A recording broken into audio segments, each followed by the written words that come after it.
இஸ்லாத்தை பொறுத்தவரையில் உயர்வு தாழ்வு இல்லை என்பதை அல்லாஹ் ரப்பல் ஆலமீன் எப்படி இங்கே நிரூபிக்கிறான்? ஹாஜரா அம்மா அவர்கள் ஒரு அடிமை, ஒரு அரசவையில் பணிபுரிந்து கொண்டிருந்த ஒரு அடிமை. அந்த அடிமையை கொண்டு வந்து அல்லாஹ் மக்காவிலே கொண்டு வந்து நிப்பாட்டி அந்த அடிமை பெண் செய்த ஒவ்வொரு காரியங்களையும் உலகத்தில் வாழ்கிற ஒவ்வொரு முஸ்லிமின் மீதும் அல்லாஹ் கடமையாக்கினான்.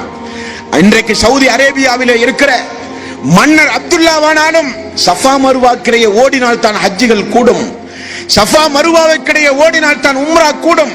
அது ஒரு அடிமை பெண் செய்த காரியம் ஆயிற்று என்று யாராவது நினைத்தால் அவருடைய உம்ரா கூடாது, அவருடைய ஹஜ் ஏற்றுக்கொள்ளப்படாது.